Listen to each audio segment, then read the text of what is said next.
우리나라는 마약 청정국 지위를 잃은 지 오래. 사회의 무관심 속에 마약은 청년들의 손으로 흘러들고 있습니다. 21살 때 사귀던 남자친구의 권유로 처음 마약을 접하게 됐어요.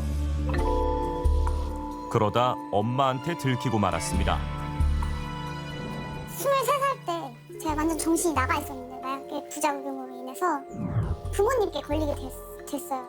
그때 엄마가 제 방 안에서 있는 주사님이 야님이 다 봤으면서 그 뒤로 몇 년의 세월이 흘렀습니다. 근데 엄마는 아직도 인정이 안 돼요. 내 딸이 마약 중독자고 평생 얘가 책임을 져야 되고 짊어지고 가야 되고.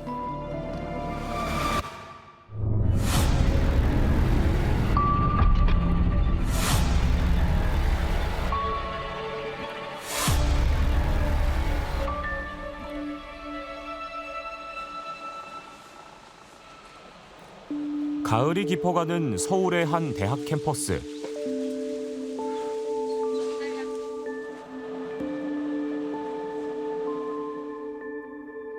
요즘 대학 복도에는 QR코드들이 많이 붙어 있습니다.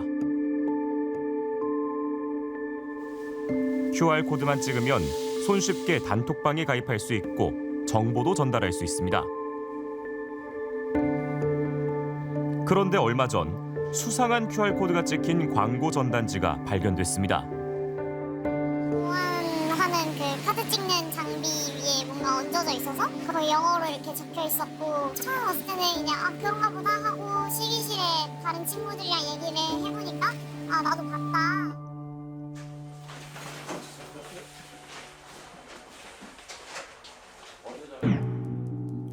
풀 모양이 그려진 초록색 QR코드가 찍혀 있는 명함 크기의 전단지. 뒷면엔 영어로 광고 내용이 몇 줄 적혀 있습니다. 리퀴드 위드. 일반 대마초보다 환각 효과가 10배나 된다는 액상 대마입니다. 영감이 필요하세요? 당신을 위한 획기적인 제품, 완전 합법. 아직 합법일 때 연락주세요. QR코드만 찍으면 단톡방 가입하듯 쉽게 마약 판매 링크로 접속할 수 있습니다. 이게 왜 우리 학교에 있지? 이런 대학교인데 이런 게 있어도 되나? 내가 공부를 잘 할 수 있는 환경이 맞는가? 이런 생각도 조금 들었고. 학생회에서 긴급 공지를 올리는 등 비상이 걸렸습니다. 최근에 마약이 이렇게 학교 안에도 들어온 게 좀 충격적이기도 하고 좀 무섭기는 했던 것 같아요. 이 대학뿐 아니라 수도권 대학 3곳에 뿌려진 전단지가 200여 장이 넘는 걸로 확인됐습니다. 저는 어떤 화산이 폭발하기 직전이다 이렇게 보고 있습니다. 그런데 이제는 접근성이 좋아져가지고 쉽게 구할 수 있기 때문에 폭발적으로 늘어나는 지금 그 사이에 있는 거예요. 대치동 마약음료 사건 때는 10대가 표적이었고 지금 대학가에 뿌려지는 광고는 20대 초반을 겨냥한 것 같은데 이 표적이 점점 더 젊은 층으로 확대가 되고 있어요. 네, 그런 경향이 통계로도 확인이 됩니다. 대검찰청이 매년 발간하는 마약 백서를 보면 2018년 12,000명대였던 마약 사범이 5년 만에 45%나 늘었습니다. 그런데 주목할 것은 30대 이하 마약 사범 통계인데요. 같은 기간에 청년층 마약이 109%나 늘어난 걸로 집계됐습니다. 네, 109% 증가면 2배 이상이 됐다는 건데 배한진 변호사는 지난해까지 마약 전담 검사로 있었잖아요.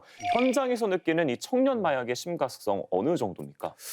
일명 저는 표현하기로는 마약 사범의 세대 교체가 이루어졌다라고 표현을 하는데 왜 그러냐면 일단 그 텔레그램의 이런 그 애플리케이션의 조작이 용이한 그런 20, 30대들이 주로 비대면 거래로 마약류를 거래하다 보니까 네.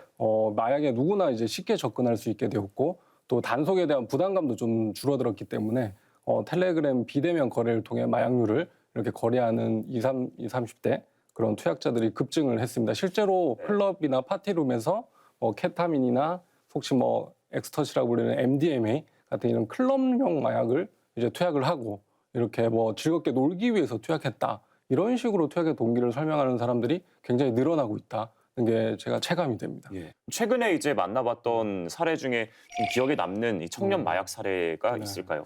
저는 주로 나이대가 이제 고등학생들이 마약 투약 사범이나 마약 밀수 혐의로 이렇게 구속되거나 이제 입건돼서 이렇게 상담을 오시는 분들 보면 좀 너무 충격적이죠. 그래서 고등학생이 현재 재학 중인데도 외국에서 이제 마약류를 대량으로 이렇게 밀수해서 구속된 친구도 있었고, 부모님 몰래 텔레그램 이런 그 내에서 마약방에서 활동을 실제로 해서 무상으로 마약류를 조금씩 받다가 중독에까지 이른 그런 사람들도 만나봤습니다. 네.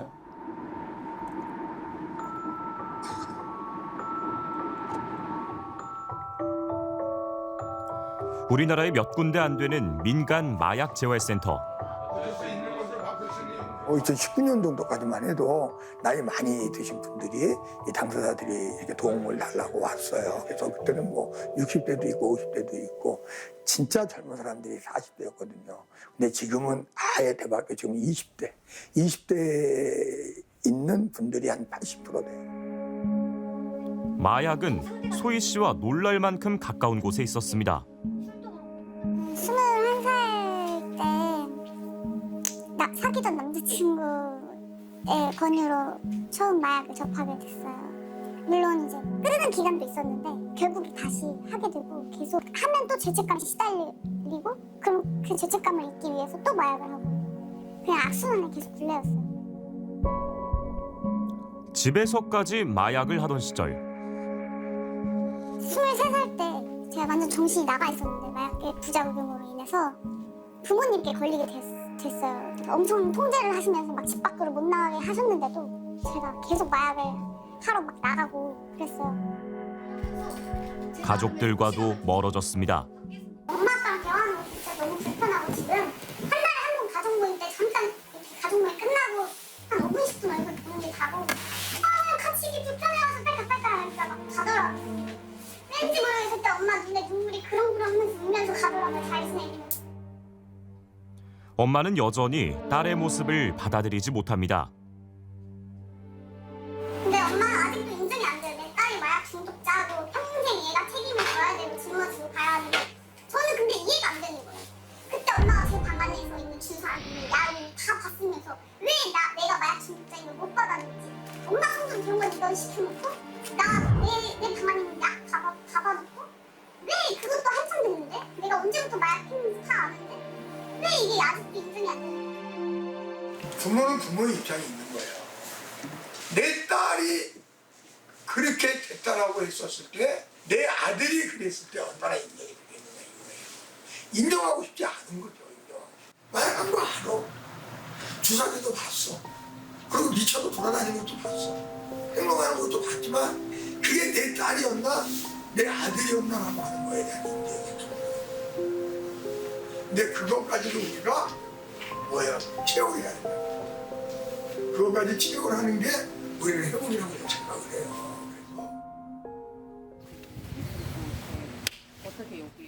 네, 안녕하세요. 저는 28살 남명우라고 합니다. 유일하게 실명으로 인터뷰에 응한 명우 씨. 그만큼 마약을 끊겠다는 의지가 결연하고 또 절박합니다. 그래서 이게 저한테도 많이 도움이 된다 생각하는 게, 제가 이렇게 얼굴 내밀므로써 이제 저도 이제 안 하겠다는 의지를 갖고 이곳에 들어온 지도 벌써 9달째. 여기가 저희가 생활하는 방이에요. 저희 2층 침대로 이렇게 이루어져 있어가지고 이렇게 여기가 6명, 이쪽에 여기는 2명 이렇게 생활할 수 있는 공간이고.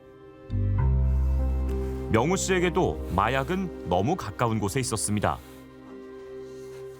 직장 동료분이 계셨는데 저희 일이 2인조로 해가지고 출장을 좀 많이 가는 일인데 그분이 이제 저 허리 아픈 걸 좀 아셨어요. 그래서 자기한테 이제 이런 통증을 좀 줄여주는 주사가 있는데, 이런 맞으면 좀 일에도 집중이 잘 되고 통증도 완화시켜준다. 그래서 한번 맞아보겠냐. 그래서 그때 이제 놓게 됐죠. 그 다음 날에도 계속 놓게 되고, 계속 놓다 보니까 이게 이제 나중엔 중독이 되더라고요. 처음엔 마약인 줄도 몰랐습니다. 하지만 한 번 발을 들이자 헤어날 수가 없었습니다. 그렇게 반년 만에 빚은 눈덩이처럼 불어나 있었습니다. 하루에 0.5 정도 썼으니까 이제 하루에 45만 원씩 들어갔다 생각하시면 될 것 같아요. 야근하고 싶어. 그러면서 이제 계속 약을 살려고 이제 좀 은행 대출을 많이 받으면서 이렇게 계속 생활하다 보니까 빚이 9,300만 원 정도까지 쌓였어요. 중독 증상이 심해지면서 건강도 나빠졌습니다. 약이 깰 때쯤 되면 이 자신이 이제 제 현실을 보게 되는 거죠. 내가 지금 뭐 하고 있는 거지? 제 몰골도 많이 망가져 있고 몸은 이렇게 부쩍 말라서 이렇게 좀 좀비처럼.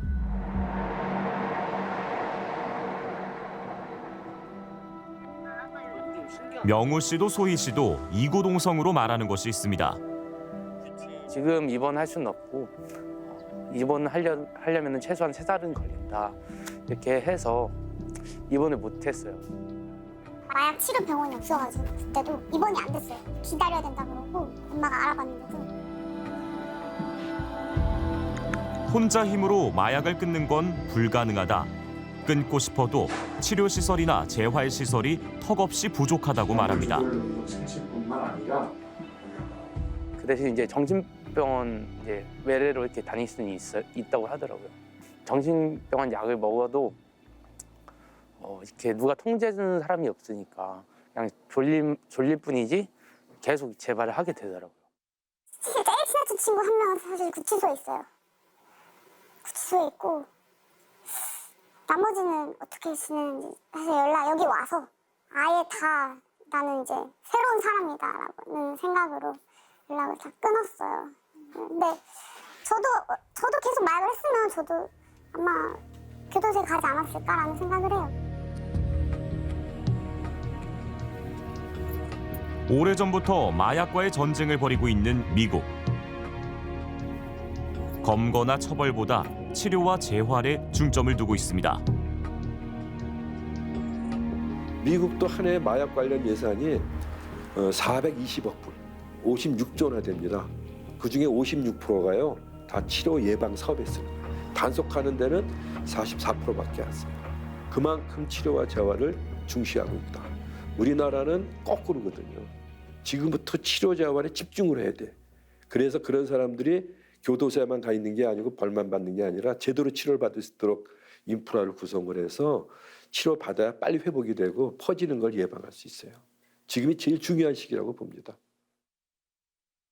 이 재활센터 입소자 대부분이 20, 30대 청년이라는 것도 또 하나의 충격입니다. 마약을 끊고 싶어도 끊기가 참 어려운 것 같아요. 네, 중독 경험이 있는 청년들은 이 마약을 끊고 싶어도 어떻게 끊을지 모르겠다라는 이런 사람들이 많았는데요. 이 임상현 센터장에게도 입소 문의를 하는 전화가 많이 몰려들고 있다고 하는데 센터 수 자체도 적고 자원봉사로 운영되고 있다고 보니까 이 입소 자체에 한계가 있는 상황입니다. 네. 이 배한진 변호사도 마약을 하고 있는 청년들을 좀 만나봤을 텐데 뭐 병원에 가거나 아니면 재활센터에 가면은 마약이 쉽게 치료가 되나요? 실질적으로 제가 이제 뭐 검사 때나 변호사 때 그렇게 치료보 제도를 좀 권해드리긴 합니다만 대기 기간이 거의 뭐 한두 달이 넘어갈 정도로 네. 그 정도로 대기 인원이 많아서 그 치료보 그런 시설이 굉장히 부족한 걸 체감하고 있습니다. 또 이게 청년 마약이다 보니까 청소년들도 있고요. 부모님의 입장에서도 좀 노력을 하고 싶으실 텐데 네. 좀 어떻습니까? 가정에서는. 그러니까 이제 사실 부모님들 입장에서는 그 자기 자녀가 마약을 이게 투약한다는 걸 알면서도 혹시나 내가 이거를 외부에 신고하거나 치료를 받게 되면 형사 입건되지 않을까 하는 그런 또 두려움 때문에 좀 주저하시는 것 같지만 이제 병원에서는 사실 치료가 우선이고 신고 의무가 딱히 있는 건 아니기 때문에 그런 걱정 없이 치료를 이제 적극적으로 받으셨으면 좋겠습니다. 그러니까 만약에 이제 우리 아들이나 딸이 마약을 하고 있다면 네. 뭐 좀 법적 처벌을 두려워하기보다는 그렇죠. 일단 이제 병원에 데려가는 게 중요하겠네요. 맞습니다. 네. 근데 병원에 이제 자식들을 데려다 놓으면은 네. 수능하고 좀 이렇게 치료를 받는 편인가요? 아니면 또 아닌 경우도 있을 것 같은데요. 좀 이제 심한 중독 단계에 이른 이제 친구들은 저도 이제 만나봤지만 가족들은 뭐 강제로 이제 입원을 권해서 이렇게 병원에 이렇게 입원을 시켜놓으면 또 탈출해서 마약을 투약해서 다시 또 입원하고 이런 과정들이 뭐 반복되는 가정도 봤는데 이게 부모님의 어떤 뜻과 본인의 의지 이런 것들이 참 충돌하는 것 같습니다. 이 마약 유통이 쉬워지는 걸 단속도 해야겠지만 어쨌든 이 이미 시작한 이 청년, 청소년들을 치료하기 위해서는 시스템적으로 우리가 또 많은 노력을 해야겠네요. 맞습니다. 이 마약 사건 같은 경우에는 재범률이 35%에 이를 정도로 결국 뭐 3명 중에 1명은 반드시 이제 또 수사기관에서 조사를 받는다는 뜻인데 그만큼 재범률이 높기 때문에 단순히 이제 처벌뿐만 아니라 치료 제한도 상당히 중요하다고 할 수 있습니다. 그래서 하지만 이제 검사가 하는 그 치료 보호 제도를 활용하는 처분 중에 치료 조건부 기소유예라는 것이 있는데 이 검사가 치료 보호 제도를 실제로 활용한 사례가 1년에 거의 한두 건 정도밖에 안 되기 때문에 이런 수사기관에서도 좀 치료 보호 제도 활성화를 위해서 노력을 해야 된다라고 생각을 합니다. 이른바 다크웹을 통해 마약을 유통시킨 일당이 무더기로 적발됐습니다. 판매자 다수는 마약 전과가 없는 평범한 사람들이었다고. 마약 접하기가 점점 쉬워지고 있는 시대. 조기에 치료하거나 재활하지 않고 내버려두면 전염병처럼 퍼져 걷잡을 수 없게 될 거라고 합니다. 분명히 저처럼 끊고 싶은데 못 끊어서 다시 이제 수감되고 그런 분들도 많이 있을 거라고 저는 생각이 들어요.